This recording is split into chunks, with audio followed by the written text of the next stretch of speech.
Hello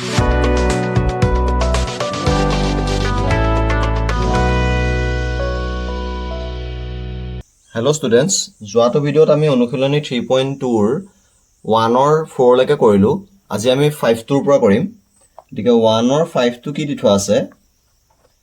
3.2 1 ৰ 5 টো দি থোৱা আছে √2x + √3y = 0, এটো এক নম্বৰ ইকুৱেশ্যন, আৰু √3x - √8y = 0, এটো দুই নম্বৰ ইকুৱেশ্যন।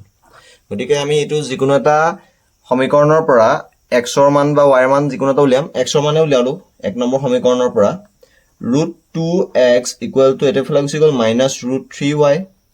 গতিকে x = কিমান হ'ব? -√3y / √2। ঠিক আছে নে? এতিয়া x ৰ মান 2ত বহুৱাই পাওঁ। ঠিক আছে নে? 2ত বহুৱাইলে কি হ'ব? √3 * -√3y / √2 -√8y = 0। গতিকে এটা মাল্টিপ্লাই হৈ গ'ল কিমান হ'ব? -√3 হৈ গ'লে 3 হৈ যাব, 3y / √2 -√8y = 0। গতিকে √2 টো আমি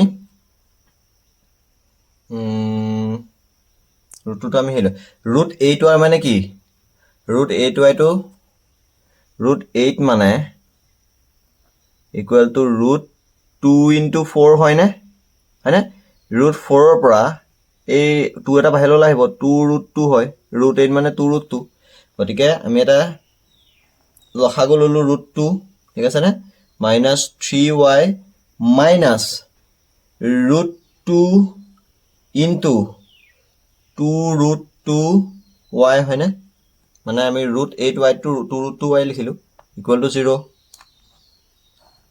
তলত √2 -3y -√2 2 হৈ গ'ল, 2 * 2y। বুজি পাইছা নে কি কৰিছো?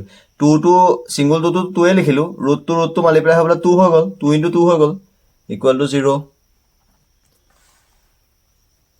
গতিকে -3y -4y √2 = 0। গতিকে -7y √2 = 0। গতিকে এইটো ফালে মাল্টিপ্লাই হৈ গ'ল, -7y = 0 implies y = 0। ঠিক আছে নে? এতেকে y ৰ মান যিকোনাত বহাই দিয়া, 2ত বহুৱাই পাওঁ। কি হ'ব? y ৰ মান বহালে √3x = 0, মানে ইয়াত বহাই দিলেতো √8 * 0 মানে 0 হ'ব। গতিকে x = 0 হয়। গতিকে x = 0 আৰু y = 0 হয়। বুজি পাইছা নে? ঠিক আছে, আমি এতিয়া 1 ৰ 6 টো কৰিম। 162 60 কি দি থোৱা আছে?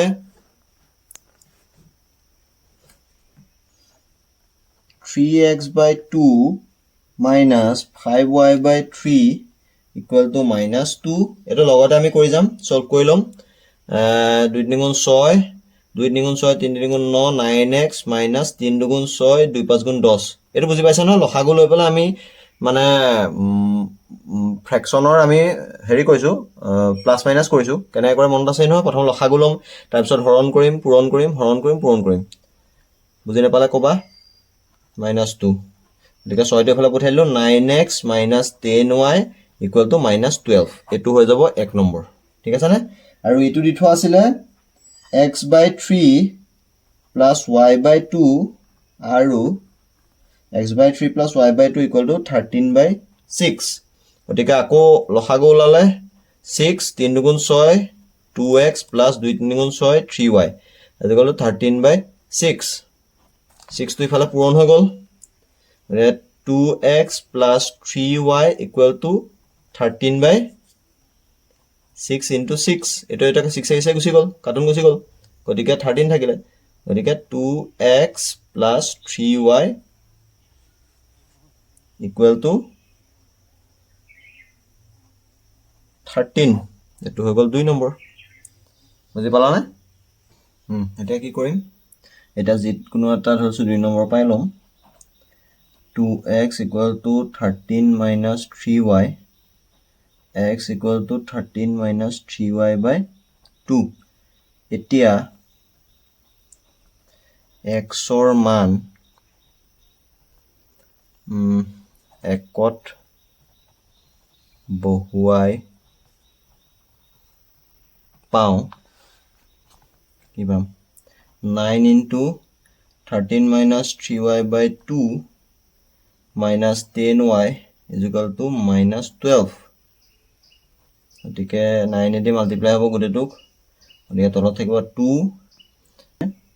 117 917 minus 27y minus 10y is equal to 112 গতিকে লখাও গোটেইটো লখাও ল'ব লাগিব 2 117 minus 27y minus 10 গুণ 20 20y equal to minus 12 গতিকে 2 টো ইফালে গুচি যাব গতিকে 117 minus 47y is equal to 22 minus 24 আছে না এটো ইফালে গুচি যাব গতিকে minus 47y that is equal to minus 24 minus 117 है ना গতিকে minus 47y is equal to কিমান হ'ব 711 কৰিলে 1 2 1 3 1 4 141 আৰু y equal to কিমান হ'ব minus 141 divided by minus 47 minus 7 say carton গল 7 3 গুণ 21 4 3 গুণ 12 গতিকে এটো এটা কাটন 2 হৈ যাব 3 y মান পালা y equal to 3 এতিয়া আকৌ x ৰ মান লিম গতিকে y ৰ মান 2 বহুৱাই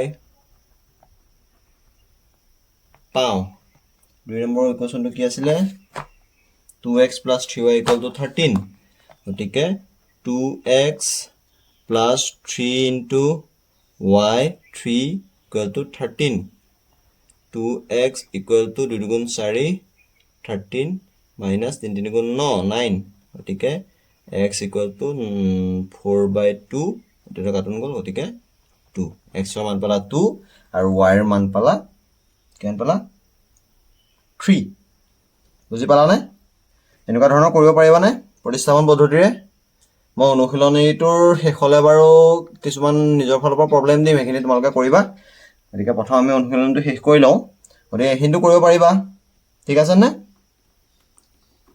হ'ব আমি ইয়াৰ পিছৰটো যাওঁ 2 নম্বৰটোলে 2x plus 3y equal to 11 আৰু 2x minus 4y equal to minus 24 সমাধা কৰা ইয়াৰ পৰা m ৰ মান উলিওৱা যাতে y is equal to ইমান গতিকে প্ৰথমতে আমাক সমীকৰণ দুটা দি থোৱা আছে এই সমীকৰণ দুটা প্ৰথম সমাধান কৰিব লাগিব তাৰ পৰা x আৰু y ৰ মান উলিয়াই পেলাই সেই মানটোত বহাই পেলাই আমি m ৰ মানটো উলিয়াব লাগিব ঠিক আছে নে গতিকে সমীকৰণ দুটা দিয়া আছে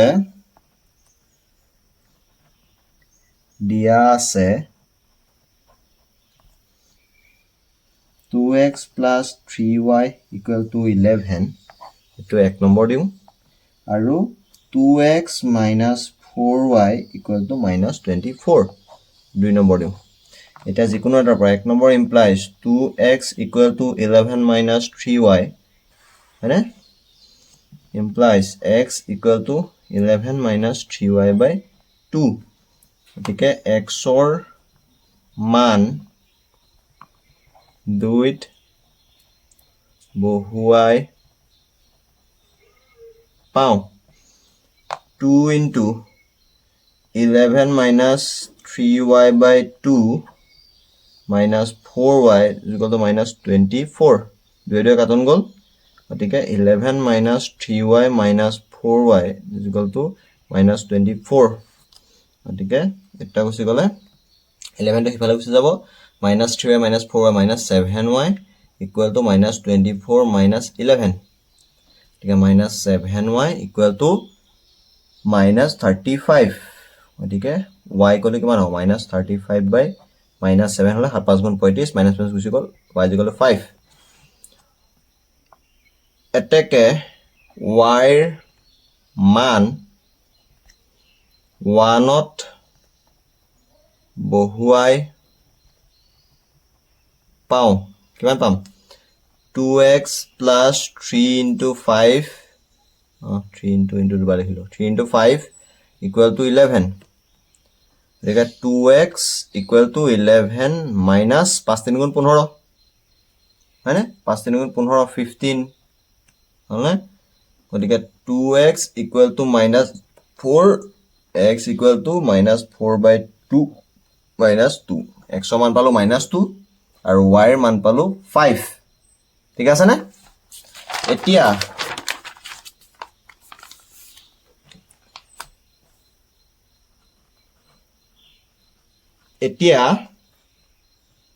কিমান এইটো আছে y equal to 5 নহয় mx plus 3 y equal to mx plus 3 y মান পালো আমি কিমান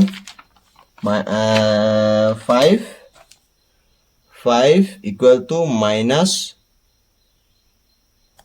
কিমান পালো x ৰ মান minus 2 into m plus 3 ঠিক আছে নে এটো এফালে গুছি আহিলে 5 minus 3 equal to minus 2m গতিকে minus 2m equal to 2m equal to 2 by minus 2 is equal to minus 1 m ৰ মানটো পালো minus 1 গতিকে ইয়াৰ পৰা m ৰ মান উলিয়া বুলি কৈছিলে গতিকে m ৰ মানটো হৈছে minus 1 ঠিক আছে নে বুজি পাইছানে কি কৰিলো প্ৰথমতে আমি একেটাই প্ৰতিস্থাপন পদ্ধতিতে আমি সমীকৰণটা সমাধান কৰিলো x আৰু y ৰ মান উলিয়ালো তাৰ পিছত আমাক যেটো দিটো আছে তাত x আৰু y মানটো বহুৱাই দিলো গতিকে তাত তোমাৰ m ৰ মানটো ওলাই গল বুজি পাইছা কৰিব পাৰিবা ঠিক আছে হ'ব নহলে আজি আমি এই তিনটাকে কৰিলো দুইলৈকে কৰিলো বেছি দীঘল নাই কৰা এটা কোৱেশ্চন কৰোতে যেতিয়া অলপ টাইম লাগিছে গতিকে বহুত দীঘল কৰিলো ভিডিওটো অলপ আমনিদায়ক হৈ যাব গতিকে এই কেটা কৰিলো ইয়াৰ পিছৰ ভিডিওটোৰ পৰা আমি আকৌ